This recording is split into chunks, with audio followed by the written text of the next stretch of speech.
Hey guys, back with another Echoing Thoughts podcast here, episode number 28. 28. And this episode is about 1 week post V3. It's July, 4th? 5th. 5th. July 5th, Wednesday, 1 week. And a lot to talk about. A lot to talk about. It's been a week since we, tested.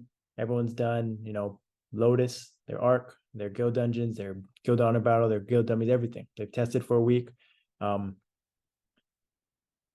their max V skills, and check out the rebalances and see kind of where everyone stacks, right? Gonna answer a few questions about V skills, about rating exalts, weapon or armor. We're gonna talk about kind of the best DPS classes post V3 so far. And we're just gonna talk about a lot of things. So the main thing I really want to talk about in this one was best DPS classes, who sort of got the biggest boost, whether it was their V3 or the rebalance, and who sort of still needs work. But mainly we're going to talk about the best classes. I'm excited to talk about that. But first, I wanted to answer a few questions that I've gotten kind of in the past week recently, just related to a lot of different things, try to help you guys out. So if you have any questions, definitely don't be afraid to reach out, DMs, Discord, YouTube comments, in-game, whatever it is, find me, and don't be afraid to reach out. I'd love to help you guys out. So kind of the first thing that just rapid fire, a lot of questions about nodes. Should you use shards to craft V skills or create nodes and repull? So basically they're asking when you open nodes, a lot of times you'll get shards. You can craft nodes with those shards, about 35 shards creates a node. Is it better value to keep making nodes at that rate, 1 per 35 shards, and hope for getting those V skills that you want? Or is it worth it to just craft your own like normal 150 shards equals 1 V skill of your choice? And seen a lot of people talk about this, and in my opinion, it's probably just better just to craft your own. Use 150 shards, just one less layer of RNG, right? Maybe mathematically it makes sense if you get lucky, where you could pull, especially if you don't have max V1, V2, or V3, kind of everything benefits you. Maybe it's okay to do that, right? You could pull multiple V skills within, for the same value per se, I guess. That would be an option. But, I usually like to avoid RNG as much as possible as gambling. I kind of like a sure thing of nodes. That's one of those things in the game where you really can get a sure thing, right? You know what you're going to get. Even trash trios, for example, can be leveled up and extracted eventually for value. So nodes, I think that it makes sense mathematically if you're, in certain situations, but for the most part, I try to avoid the RNG as much as possible.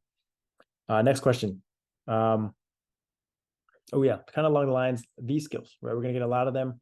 Is it better to level them up, similar to how we level up boost nodes, trios, and then extract them? Obviously, level 25 is the best value versus level 1. Or for V skills, do you just extract them at level 1? I think math shows just extract them at level 1. I think that's what he said. 40 shards for 1, easy value there. That's a simple answer. Paladin specific, when to use V3, right? So this is sort of specific to, is your V3 maxed? I think it's called Golden Guardian, something like that. But I just call it cross skill. If it's level 1, if it's not maxed, basically. So the difference is basically at level 1, it's 3-minute cooldown, and every 5 levels you reduce it, I think 10 seconds. So at level 30, it's 2-minute cooldown. So, and that's probably what they're asking about. Level 1, obviously, you just use it at every 3 minutes to pair up with Echo, Weapon Aura, class buffs like Benediction, things like that, to maximize obviously the damage you do with this skill. But if it's maxed, it's a 2-minute cooldown, you could get it at technically like right at the start, 2-minute mark, and then back up again, 4-minute mark. So you're going to get, and the real goal is to maximize it with echo, right? Divine echo, because that doubles the lines. So without echo, it does 800. With echo, it does 1600. Big difference. So one thing you have to think about is how long the fight is. You kind of have to think about that, right? If it's a 4-minute fight, if it's a 3-minute fight, obviously you want to use it right on, you have a little bit more wiggle room. You can use it with echo, one with echo, one without. If it's a 4-minute fight, you're probably only going to get, it's probably just best to hold it with echo at the start and then around the 3-minute mark, right? And one of the things you also have to realize is that the V skill cooldown does not start, the timer doesn't start until you complete the cast. So it's about a 6-second cast, and then the cooldown starts. So you have to think about that, right? Add that in. It's not just at 0-0. It's not just at the start of the fight, 2-minute, 4-minute. Those 6 seconds and stuff like that kind of adds up, right? If you don't use it right on the dot, you may end up not getting it back up when you want it with echo. So long story short, it's situational. Ideally, you'd be able to use it at 0, at say 5 seconds in with split, defense match 4, 2 minutes without echo, 4-minute, 4-minute mark. You're going to have echo remaining. You're about 30-second window there. Echo is going to be down around the 4:30 mark, assuming your echo is maxed. I guess that's another factor. If echo is not maxed, obviously that changes things as well. And then you'll get it up again at 6-minute mark, about 6:15, which is with echo. 8-minute mark, you probably don't want to use it unless it's, for sure you're going to finish it, the boss off the kind of the last within 9 minutes, because you want it up again at 9-minute mark for when echo comes back up. So that's kind of the thought process. That's ideal. Doesn't always work out. Sometimes if you just have to play it safe, make sure you maximize it with echo, kind of if you're unsure. So that's sort of my take on that. And then we'll go with the kind of last question, Exalt journey, right? Rating Exalts. Is it better? There's kind of a 2-part question, right? First, should you do weapon or armor? In my opinion, for majority of classes, armor is better. Cap is king. The boost from the physical attack boost from level 40 to level 50 is just not as significant. You can get, it's just not as significant as it used to be. With symbols, getting a physical attack there with flames and things like that, just the value isn't there. Cap, on the other hand, with the increase in cap from level 40 to 42 up to 50, it's huge. It adds up real quick. So I highly recommend armor first. And then kind of following up on that question is, how should you play that armor? Should you do focus on one piece at a time? No matter if there's other pieces that are unbricked. Say your hat is 3 out of 5 Exalt reductions, and the other pieces are 4 out of 5 each. Or should you kind of what do you think? Try to get everything bricked first, and then go from there, level up one at a time. And what I did, and I think most people did, is they bricked everything first, right? So if you have the real pain is the Exalt reduction, right? That's the real pain, let alone passing. So you try to avoid Exalt reduction, try to hold off on that as long as possible. So what I usually recommend is just brick everything. Just go hat, gloves, outfit, whatever you want to do. Outfit top and bottom. Usually outfit. If you don't have an outfit, just keep your top and bottom for the Star Force, for the HP, things like that. It's plenty good enough. Top outfit is usually last priority, and then you go. So usually what I would do is focus on the absolute pieces first. So hat, skip outfit, shoulders, cape. After you brick them all, right? And then, from there, you can either choose, say your hat is level 44, your shoulders level 42, they're both bricked. I would go doing the hat first. Try to get that up to 50, because the greatest cap is, once you get close to level 50, right? From 48 to 50, 46, 48, things like that, just a little bit more cap. And you also want to, think about the fact that you get the plus 5% increased chance, right? That adds up. That's kind of the pieces you want to Exalt, reduce first, so you can get that kind of extra percent chance. It adds up. So that's sort of how I would approach it. Usually what I recommend, but yeah, there's The journey is the journey. Honestly, there's no, if you have a lucky way of doing it, all for that. Everyone, good luck. Either way, it's the grind. So that's kind of it for the rapid fire questions. Again, if you have any questions for me like this, you want more kind of in-depth answers, definitely comment below, DM me on Discord. Love to help you guys out. Kind of next, we're going to talk about what the state of the game is, DPS wise, who saw the biggest increase in lines and damage from V3, from the rebalance. And then we're going to kind of go into who has the best, who are the top burst classes, who are the top DPS classes, things like that. So we'll be back in a little bit. Now we're going to talk about who got the biggest, who got the biggest boost with his V3 and rebalance included. And we'll kind of recap before V3. So we'll talk about the top 5, and this is all in terms of line count. Kind of we assume that mostly the top tier classes, top tier players are capping majority of their lines, maybe except for clone lines. But in terms of lines, it was pre V3, it was Blaster, almost 21,000 lines. This is over 3 minutes. So 3 minutes is usually that gauge where cooldowns start to come back up. Kind of gives the consistent damage dealing classes time to catch up before the next rotation of cooldowns kind of come off cooldown. So 3 minutes was the gauge. Blaster, number 1, pre V3. Paladins, number 2 in terms of lines, and then Mercedes.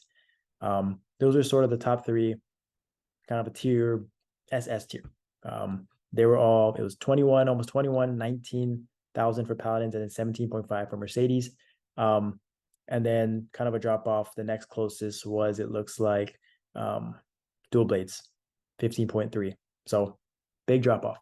And now post V3, the numbers are looking kind of the same, right? The top 3 now is Paladin, number 1.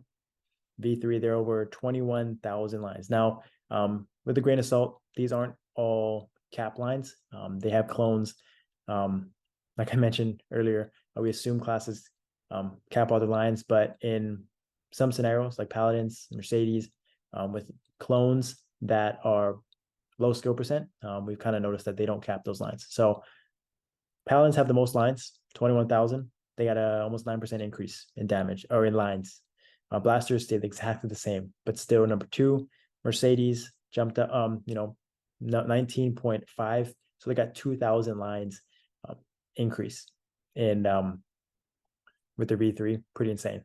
Arguably the best V3 in the game. But then, interesting, Luminous, Arc coming in 4 and 5, followed by Phantom, Wild Hunter, Cannoneers, Nightlord Seop, and then Shade Evan, Dual Blade. So kind of a lot of the expected DPS up there, but a Mercedes, Arc kind of got the biggest jump. And then Shade a little bit down the line. But Luminous, pre V3, were sub 14,000 lines. Arc was just over 14.3.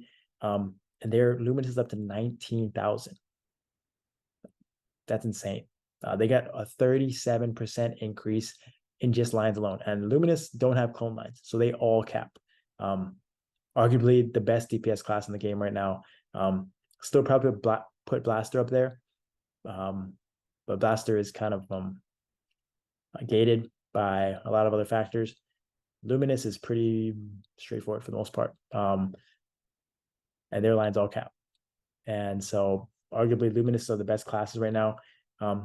Paladins and Mercedes obviously have more lines, but it's not the same, right? The clones lines are different. Luminous, and then Arc, they got 4,000 lines. So if you think Mercedes got 2,000 lines from their V3, Arc got 4,000 lines jump in 3 minutes. They went up 27, almost 28%. That's sneaky. That is unexpected, honestly, unexpected. I think they have some clone lines as well, but still, that's big. That is big. Arc is really strong. And then the normal culprits, Phantoms, insane. They got 17.5 lines, so a tier below. but they went up 20% lines. And those are all cap lines as well. Those are easy, kind of smooth rotation as well. And then Wild Hunters, Cannoneers, Night Lords, Sia, and then Shade. I want to bring up Shade because they, after Luminous, Shade's got the biggest increase in lines. They were just over 12,000 lines. They were the second lowest or third lowest lines pre V3. They're right above Bishops. And they jumped up all the way to 16.4 lines in 3 minutes. So over 4,000 lines just from their V3. That's looks like it's the most V3, right up there with Arc as well. But yeah, that's huge. That's huge. We thought Shades need to rebalance. They just need a V3. And yeah, they're nice. Those all cap as well. And so yeah, that kind of rounds out the top 5. Kind of quickly looking at this list. If you haven't seen it, it's kind of in the Excel spreadsheet, the world record one. That's kind of in that Song. Got a shout out Song and his team, Tristan, Truffalocks, Sanford. They're doing all this work. So they're awesome, number crunching, kind of gathering a lot of data. So really appreciate those guys for doing all that work, kind of behind the scenes, and whoever else is on that team as well. Definitely deserve a shout out. Appreciate that. Yeah, but it's interesting to see, just looking at these lines, a lot of classes are right there next to each other. Dual Blades, Evans, Corsairs, Shades, Dawn Wars, Demon Slayers, Heroes, Dark Knights, Arons, Shadowers, they're all kind of within like 100, 200 lines in 3 minutes. So that's really, really small. And I would say there's a good 15, almost 20 classes that are within that 15,000 to 1,600, 1,700 lines. So not a big difference. A lot of classes are very, very competitive. The real factor is cap and skill cap. How good you are at playing your class. Survivability obviously has a big impact. Mobility, mechanics. It's not the lines anymore. I'm telling you guys. Pathfinders. So we'll kind of look at this as who got the biggest increase. I mentioned Luminous, Shade.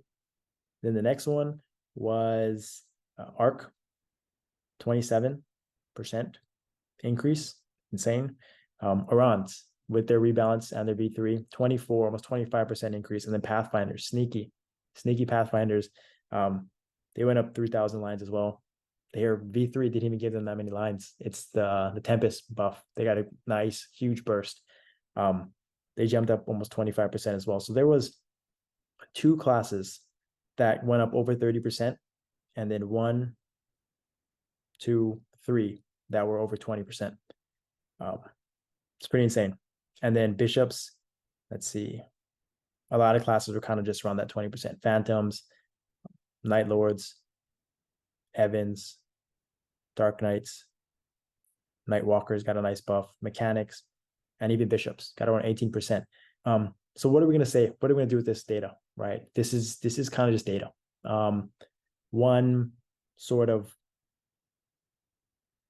tool to gauge DPS, right? Not all lines are created equal. I think we have to keep reminding ourselves that now it's not just clone lines, right? I think with these V skills coming out, these rebalances, I think ignore enemy defense on these skills has to play a factor, because that's cap, right?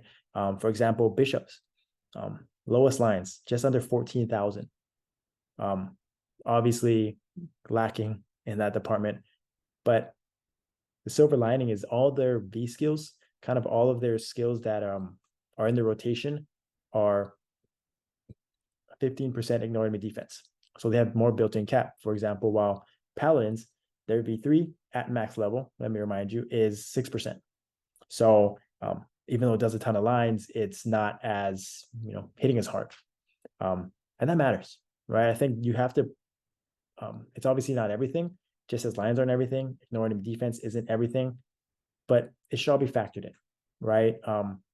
We can't just look at one thing and just assume that that's kind of what we're choosing over others as kind of the benchmark.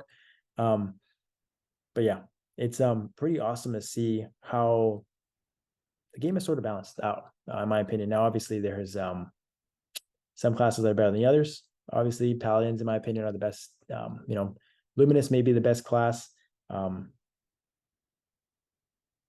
because they don't have, it's all cap lines. Blasters, definitely. I would argue Paladins are probably still the best, in my opinion. I take them number one, not just because of their lines, because they got the best burst. In my opinion, they got the best 60-second burst. They got one of the best V-skill bursts, and they have survivability. Iframes, Synchro, they got an extra one in the common skill. But it's cool to see kind of just the numbers, right? We never got this information before, pre-battle analysis. And yeah, now we kind of know how things stack up. Now it's kind of just into gameplay, right? I think, lines kind of only really translate into guild content, but in bossing, it's totally different. The enemy defense, the level of your character, a lot of factors. So it's exciting to see these classes really make gains, progress, right? Make jumps. And I'm interested to see how that changes the meta a little bit. Obviously, Arc is getting faster, or Arc is kind of a built-in, it's kind of like a guild dungeon, right? It's a burst guild dungeon with enormous defense. Kind of see how you stack up there. Lotus is becoming faster and faster. It's the new Arc, right? But it's only once a week. Teams are clearing. We cleared in sub 5 minutes last time. Our first run, people are still getting used to rotations. It's going to get faster and faster, and it's going to benefit the burst heavy classes, right? Like Paladins and Mercedes, where 4.5 minutes is sweet spot for them, right? Because they get kind of, that's the maximum. 4.5 minutes is you get 3 minutes of echo out of 4.5 minutes. It's hard to compete when those are the times, right? So lines are a little misleading. Kind of depends on duration of fight as well, things like that. So it's exciting to see as well, and I'm excited to hear that teams are doing Damien again, right? We talked about it in the last podcast. Don't think it's enough, but people are trying, right? People are pushing the limit. They're making teams. They're practicing. They're, they're going for it, and that's kind of going to take me into, right? And I wanted one last thing about this chart, right? What I talked about with lines and increase, the percent increase as well, you have to take it with a grain of salt again, right? Just want to remind people that are listening, like, oh, like Luminous got the biggest buff, right? Shades, huge buff. Well, let me remind you that they started at the bottom, right? Luminous haven't gotten a buff for a long time. So when you get lines, you start at 13,000. Luminous started, Shades, for example, started at 12.2 thousand, and they got 4,000 lines. Yeah, that's gonna be a bigger percentage versus while if a Paladin, a Blaster went from 20,000 lines to 24,000 lines, that's like 20%, right? 20% versus 34%. So just keep that in mind, right? The percent increase is nice. So obviously shows rebalancing, but it's because they started off so low. Like everyone kind of in the middle tier, for example, like Wind Archers, Shadowers, Dawn Warriors, Sia, Cannoneer, they all kind of around 10%. Bowmasters 8%. Some got 15, 20, but they're all kind of within that same range, getting the same kind of buff. Where Bishops 18, they got, for example, Bishops got over 2,000 lines, 2.2 thousand lines, 18% increase. Paladins got 1.8 K lines, just under 9%. Take it with a grain of salt, right? There's obviously like Bishops still need a long way to go in terms of lines, and it also doesn't mean that Paladins need another buff, right? They only got 9%. Blasters got 0% increase. Their V-3 useless. Still number 2 in terms of lines. Still, arguably the best DPS class in the game. Kind of same for Dual Blades, right? Dual Blades only got 6% increase. Still really strong. Still a really, really strong class. They didn't need that big of a buff. So it's kind of keep in mind that people, if they're saying your class only got a small percent of increase, they hit a buff. Yeah, let's kind of not, let's not do that. Let's not do that. So, and then kind of that's all I want to talk about for the DPS, the lines, the data that we've been getting. And I just want to finish this podcast. Last segment is really just about my predictions for anniversary for July. Is there going to be 2 updates? What do I expect to come from the anniversary? That'll be next. So we're back, and the last thing we're going to talk about is predictions. It is July 5th. So by the time you guys see this, if there is, an update, a March update, July update, it's going to come next week, right? And the teasers are probably going to come out Thursday, Friday, Saturday. So maybe by the time you listen to this, there's going to be a teaser out. It seems like they decided to go with the end of June update as their, June have 2 updates versus July have 2 updates. Maybe I'm wrong. Hopefully, more updates the better. But I do know the anniversary is the end of July, so that's definitely happening. So it's just whether or not we're getting a July month update and then a second one. So we'll get 2 in June, 2 in July. That would be pretty insane. But I think that's unnecessary, unlikely.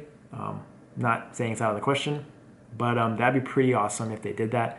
But I feel like it kind of makes more sense to just make the anniversary a big one, memorable, right? It's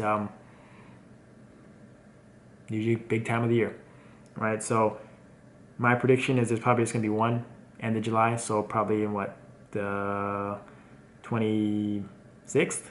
So today's the 5th, 3 weeks from now, the 26th, that's a Wednesday. What do I expect from that? Well, the obvious one is Adele. I think that's the one that's due. Every year they've had a new class come out with the anniversary. Last year they had a new boss, right? I think Lotus came out. I don't think that's going to happen. Obviously, I think, KMSM just got their new boss. I'm blanking on the name.